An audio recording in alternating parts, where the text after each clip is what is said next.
Hi hello welcome to hash tag. నా పేరు జకీర్. తెలంగాణలో 2014 టు 2023 వరకు పరిపాలించిన కేసీఆర్ హయాంలో జరిగిన అవినీతి కుంభకోణాలు వగైరా వగైరా ఏవైతే ఇన్సిడెంట్స్ ఉన్నాయో వాటిపైన భారతీయ జనతా పార్టీకి ఇంట్రెస్ట్ లేదు. వాటిపైన విచారణ జరిపి సిబిఐ లేకపోతే ఇతర ఏజెన్సీస్ ద్వారా దాడులు జరిపి ఐటీ కావచ్చు, లేకుంటే సిబిఐ కావచ్చు, లేకుంటే ఇతర ఏజెన్సీస్ ఈడీ లాంటివి కావచ్చు, వాటి ద్వారా రైడ్ చేయించి ఆయా వ్యక్తులను, అంటే ఎవరైతే వైట్ రేషన్ కార్డు ఉన్న బ్యాచ్ ఇవాళ బెంజ్ కాలాలు ఎట్లా తిరుగుతున్నారు, లేకుంటే ఏ రకంగా వాళ్ళు 100 కోట్ల ఆస్తులకు ఎగబడ్డారు, ఏ రకంగా హైదరాబాద్ చుట్టూ భూములను కొల్లగొట్టారు, ఏ రకంగా ఫామ్ హౌస్లు నిర్మించుకున్నారు, ఏ రకంగా ఈ నడమంత్రపు సిరిని వాళ్ళు సంపాదించుకున్నారు అనే విషయం పైన కాన్సన్ట్రేట్ చేయాల్సింది పోయి బీఆర్ఎస్కు మిత్రపక్షమేమో అనే అనుమానం కలిగే విధంగా బీజేపీ ప్రవర్తిస్తున్నట్టుగా నాకు అర్థమవుతుంది. నేను బీఆర్ఎస్ బీజేపీ రెండు మిత్రపక్షాలు అనట్లేదు, లేదా బీజేపీ బీఆర్ఎస్ మధ్య అవగాహన ఉందని కూడా నేను అనట్లేదు. కానీ బీఆర్ఎస్ పార్టీ ఏం చేస్తోందో, బీఆర్ఎస్ పార్టీ ఏం చెబుతోందో బీజేపీ నాయకులు అదే చెప్తున్నారు. మనకు అది అనుమానం కలుగుతోంది, మనకు అది ఆశ్చర్యం కలిగిస్తోంది. అంటే ఇప్పుడు ఫర్ ఎగ్జాంపుల్ రాష్ట్రంలో అభివృద్ధి జరగడానికి వీలేదు. అభివృద్ధి జరగాలి అంటే పరిశ్రమలు రావాలి, పరిశ్రమలు రావాలి అంటే భూసేకరణ జరగాలి. ఈ భూసేకరణకు అడ్డంకులు జరుగుతున్నాయి. బీఆర్ఎస్ పార్టీ పెద్ద ఎత్తున భూసేకరణ జరగకుండా అడ్డుకుంటోంది. ఈ విషయాలన్నీ కూడా మనం మాట్లాడుకున్నాం. సో ఇప్పుడు గచ్చిబౌలికి సంబంధించిన వ్యవహారం ఏదైతే ఉందో, అంటే 400 ఎకర్స్కు సంబంధించిన ఇష్యూలో బీజేపీకి తెలంగాణ నుంచి క్యాబినెట్లో, కేంద్ర క్యాబినెట్లో ప్రాతినిధ్యం వహిస్తున్న కిషన్ రెడ్డి కానీ, బండి సంజయ్ కానీ, వీళ్ళు కేసీఆర్ హయాంలో జరిగిన ఏదైతే అక్రమాలు ఉన్నాయో, లేకుంటే ఇతర లూటీ వ్యవహారాలు ఉన్నాయో వాటిపైన దృష్టి ఎందుకు పెట్టడం లేదని సహజంగా మనందరికి వచ్చే ఒక అనుమానం. ఇప్పుడు రేవంత్ రెడ్డి అధికారంలోకి వచ్చిన తర్వాత, రేవంత్ రెడ్డి ముఖ్యమంత్రిగా పగ్గాలు చేపట్టిన తర్వాత, కాంగ్రెస్ అధికారంలోకి వచ్చిన తర్వాత ఇక ఇప్పుడు తెలంగాణలో అభివృద్ధి చేయడానికి వీలేదు అనే ఒక కాన్సెప్ట్ ఏదైతే బీఆర్ఎస్కు ఉందో బీజేపీ కూడా అదే ఉంది. లేకపోతే బీజేపీ నేతలు ఏం చేశారు, కేంద్ర ప్రభుత్వం పైన ఒత్తిడి తీసుకొచ్చి, అట్లాగే సుప్రీంకోర్టు ఆదేశాల మేరకు సిఈసి అంటే కేంద్ర దీన్ని సాధికార కమిటీ అంటాం మనం. ఈ కమిటీలో మన కేంద్ర ప్రభుత్వానికి సంబంధించిన పర్యావరణ అటవీ శాఖ ఉన్నతాధికారులు ఉన్నారు.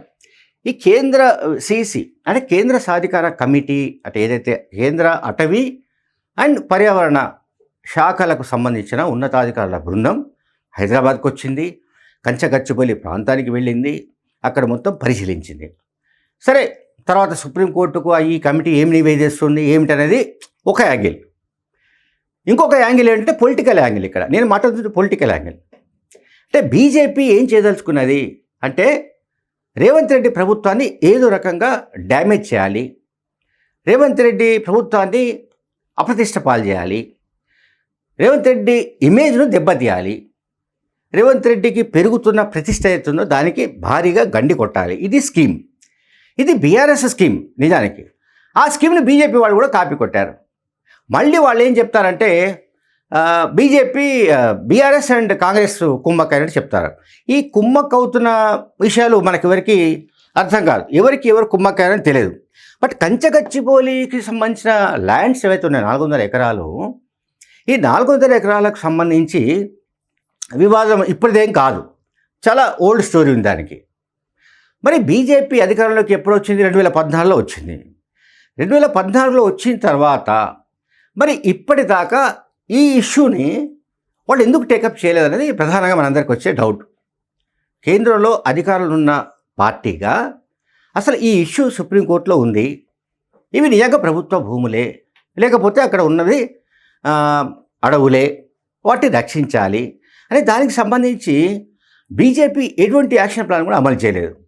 ఎప్పుడైతే రేవంత్ రెడ్డి ప్రభుత్వం ఈ భూములను అభివృద్ధి పరిచి పరిశ్రమల ఏర్పాటుకు కావాల్సిన మౌలిక సదుపాయాలను కల్పించాలని ఎప్పుడైతే అనుకున్నాడో అక్కడి నుంచి సమస్య మొదలైంది.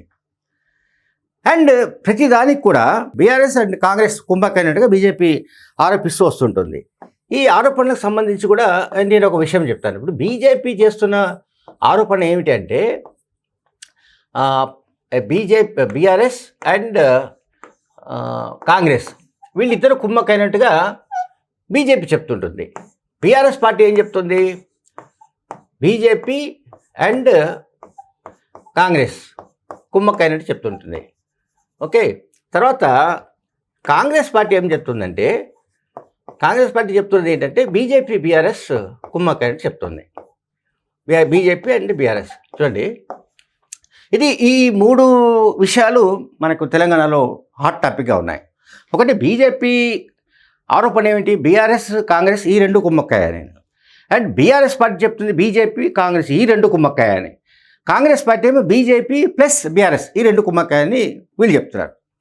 కనుక మనకు అంతిమంగా ఏం కనిపిస్తుందంటే లాస్ట్దే ఏదో అనుమానాస్పదంగా ఉంది. కాంగ్రెస్ వాళ్ళు చెప్తున్నది నిజమా అబద్ధమా అని పక్కన పెడితే కంచగచ్చిబౌలికి సంబంధించిన ఇష్యూలో బీజేపీ చూపుతున్న ఇంట్రెస్ట్ కావచ్చు, ఎట్టి పరిస్థితుల్లో ఆ భూములు అక్కడ ఎటువంటి డెవలప్మెంట్ యాక్టివిటీస్ జరగకుండా చూడడానికి సంబంధించి వాళ్ళు చేస్తున్న ప్రయత్నాలు కావచ్చు, ఇవన్నీ కూడా బీఆర్ఎస్ డైరెక్షన్లోనే బీజేపీ నాయకులు మాట్లాడుతున్నారా, బీజేపీ నాయకులు వ్యవహరిస్తున్నారన్న దానిపైన అనేక అనుమానాలు కలుగుతున్నాయి.